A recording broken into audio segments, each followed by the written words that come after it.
So economics is so the thing is, when you are able to make a subject more mathematical, okay, I told you last time also, actually a lot of mathematics was made by physicists. Okay, your entire calculus, your entire integration and differentiation was discovered by Newton, because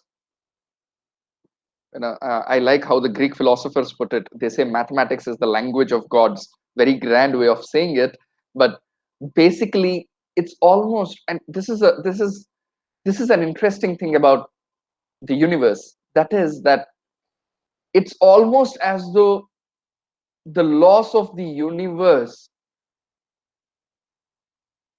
are can be articulated, can be formulated in the language of maths. Maths is a language like any other language, like English, like French, like Tamil, Telugu. Maths is nothing but a language. Okay, it's a language of uh, language is what? Symbols, sounds, rules of grammar, how you can join, how you cannot join. Maths is also something like that. Numbers are its symbols. There are ways to join it. There is a grammar to mathematics. Something is allowed, something is not allowed. But somehow the universe itself, you can you can mathematics is able to explain the laws of universe. Okay, now when you are able to explain something mathematically in numbers and in mathematical formulations, it increases your predictive capability. The Indian system, for most part, when we pursue knowledge for knowledge's sake. Knowledge is an end in itself. When you learn something new, it is refreshing, it's nice, it is satisfying. But the Western concept of knowledge is very different, because understand that geographically speaking, we are a much more comfortable society, territory. A forest where there is rain, there is food, there is plenty, there is abundance, there is animal, there is flora, fauna. You can eat your fruits or you can eat animals. But here, life is easier. In the West, especially in Europe and America, it's cold. Okay, for 6 months, for 4 or 5 months, there'll be nothing. Nothing will grow. Okay, nature is against their life, and in order to survive there, you need to have knowledge. So there, for most part, knowledge is very instrumental. Instrumental meaning they acquire knowledge so that it can be used for something. And one of the things about using knowledge is that it should be able to predict to you the future, so that you can either avert it, or you can you can do what you want, you can manipulate the future. Okay, predictive capacity. So their knowledge is always like that. And mathematics allows you, and as a when you express something mathematically, it gives you great predictive capability. It does that to science, it does that to technology, but it does that in social reality as well. And economics as a discipline has been able to get that right, and it has today become very advanced mathematics. In fact, um, yeah, it is very difficult today. If you sit in a real one of the more advanced economics courses, the amount of maths that they do is comparable to the kind of maths that is done at an undergrad or almost a postgrad physics science courses. That's how much maths they do. Maths and statistics is heavily used. There's an entire field called econometrics where it is used. I am saying a lot of these points because all of these points are mentioned in either the NCRT or the NIOS. So when you read it, you'll immediately be able to get what I'm saying, which is why I'm taking the pain of explaining to you these details. Now, so economics. Remember, till now I told how sociology is more quantitative, the other subjects are qualitative. Only economics is even more quantitative than sociology. Okay, we are more quantitative than other social sciences. Economics is more quantitative than us. In front of economics, we look like a qualitative discipline, because they are so formal, they are so rigorous, they are so mathematical in their nature. Now, let's try to see perspective of economics versus sociology. Sociology tries to understand social activity, the interaction between two human beings. Sociology studies that. Economics, on the other hand, focuses only on economic activities, one, but not by human beings. It's not economic behavior. Today, there is a trend that is coming. There is a Nobel laureate called Daniel Kahneman, where it's a fantastic book called Thinking Fast and Thinking Slow. He won the Nobel Prize, I think, in 2010 or 2011. You can type his name, it'll come. Um, he won in economics, but he's a psychologist. So what he's doing is he's predicting economic behavior. Okay, so today economics is moving into studying behavior, but largely the difference between economics and sociology is, while we study behavior, especially social behavior when people are around, what economics does is it studies variables. It is even more abstract than us. It directly studies demand and supply. It studies price. It studies utility. It is not even studying human behavior. It is abstracted down to, these are called economic variables like demand, supply, and things like that. So it directly gives laws in them, and the laws are then very, very mathematical. Actually, the kind of laws that microeconomics gives, like econometric gives, these are very mathematical laws. And which is why it studies, in other words, you can say, while sociology studies human behavior and society as a whole, they study market variables. Okay, it studies the market. Now that is the subject matter difference between sociology and economics. We study the society as a whole, they study market variables. What are they studying? The object of study. I am looking at the society, they are looking. Perspective of study, I look at behavior, they look at variables. Okay, perspective. Then of course, because we study the society as a whole, we not only study how two people interact within the market, we also study several institutions, social institutions, that have a bearing. For example, like I said, if you ask an economist why there is a wage gap between gender, first of all, they will not really engage in such a question. Okay, again, I'm very, very simplifying. I'm extremely simplifying economics here. An economist might be offended by the way I say, but because we are sociologists, we are allowed to do that. Now, if you ask an economist why is there a wage gap in gender, why is it in this, and this is not just in India or something else. In Hollywood, there is a movement even today that for the same number of hours and the same caliber of actors, say there is a Marvel movie, Captain America, and then there is that girl, Captain Marvel. I think she's the protagonist. Now there is a whole movie where she's, or take the DC universe, and then there you have Wonder Woman and you have Batman. How much Batman hero earns for a movie is 4 times more than what Gal Gadot, the heroine of Wonder Woman, earns. Now, this is not a movie where there is a hero and heroine is earning lesser because hero gets more screen time. No, it's a standalone movie, Wonder Woman, and it's a standalone movie, Batman. But because a male actor, he'll get more, and a female actor won't get. So gender gap is not just there in India in some village or in some low sector. We are talking even at the CEO level, whether in India or abroad or in Hollywood. uh, it exists. The phenomenon exists. The social phenomenon is there is a gender gap, wage gap in gender. First of all, sociology is interested in it because gender.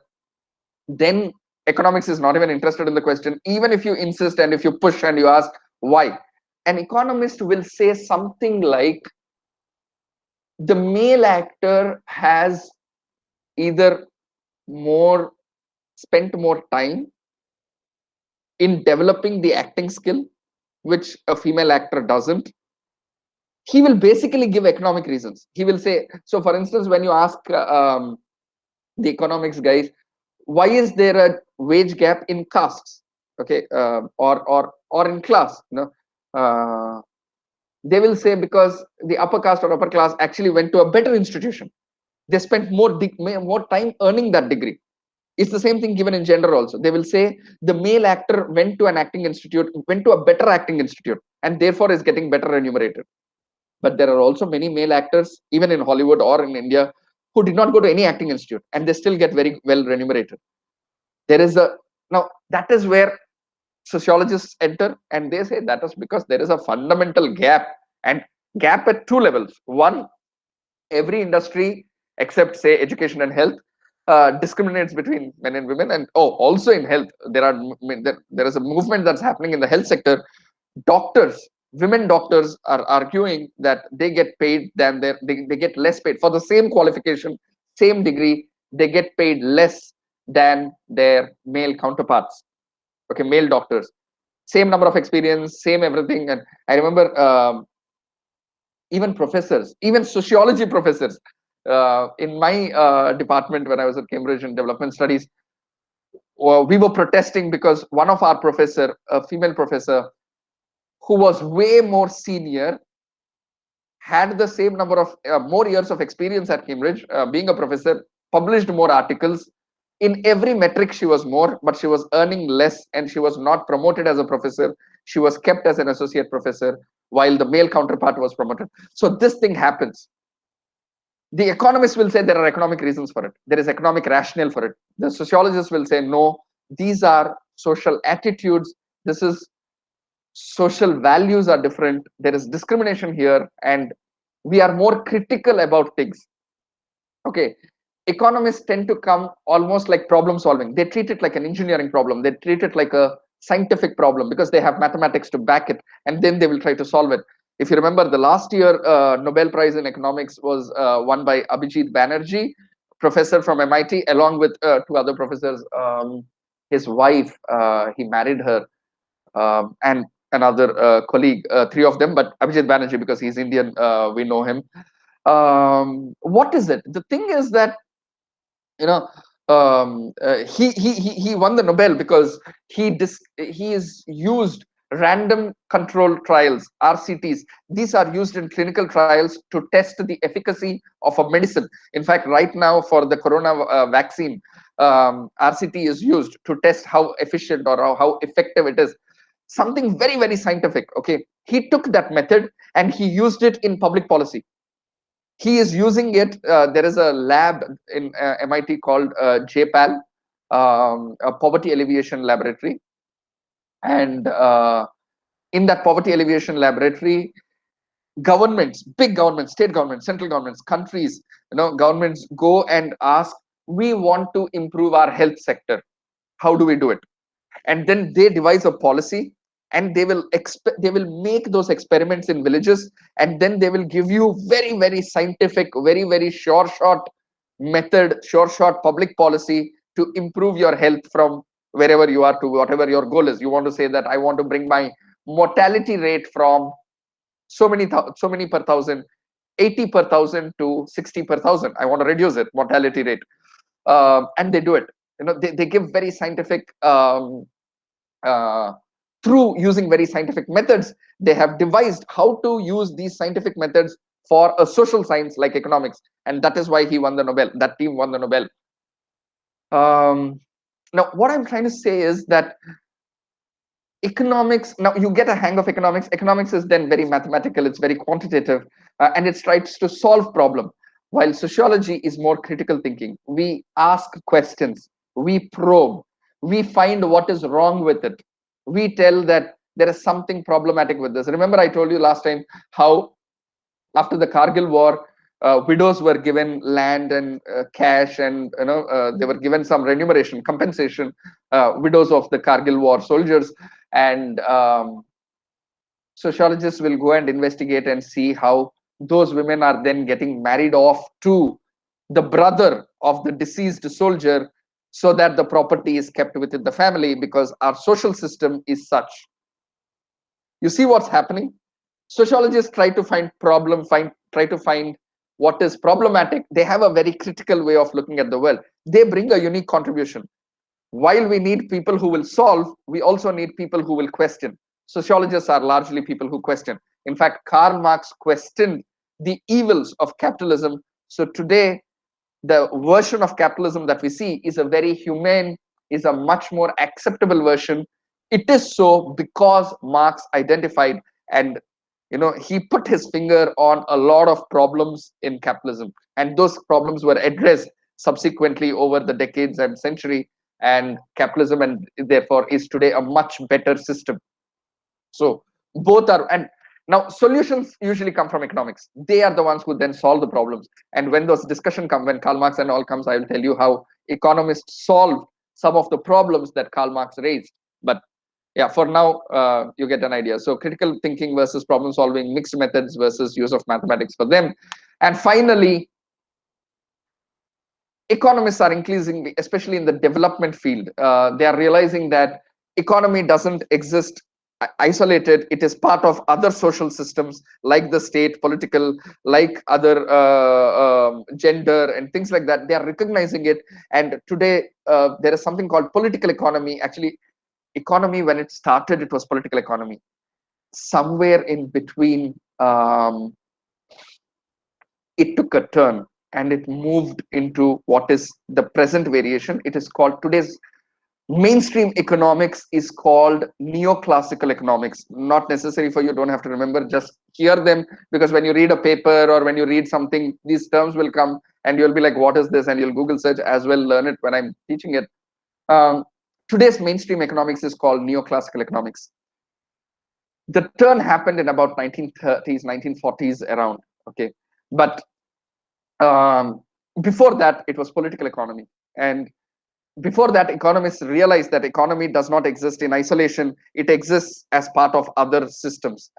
And neoclassical economics assumes that the other systems don't exist and economics alone exists. If there's an assumption, the assumption is problematic, which is why a lot of their conclusions don't work. But anyway, sociologists, on the other hand, we have a field called economic sociology where we study the market. But when we study the market, we don't study economic behavior alone. We definitely study the variables, but we study them as part of a larger system, how religion is affecting market. Okay, in fact, for a long time, the Indian growth story, or India, because it grew slowly, it was called the Hindu growth rate. You will read it in your both in your Indian economy also, and in your Indian economy you will read it. It is called the Hindu rate of growth because we grew at about 2.5 to 3%. There are sociological studies that indicate how there is a connection between how quickly our country grew, which is a macroeconomic indicator, our GDP grew, and the Hindu religion. That India is largely, predominantly a Hindu religion. There is a connection between the two. Sociologists are interested in these things. Although the reason why it's called Hindu growth rate is not that. Economists called it very sarcastically almost. But uh, we do study these interesting phenomenon. Yeah. So that is about sociology and economics. I think you have a hang of it now.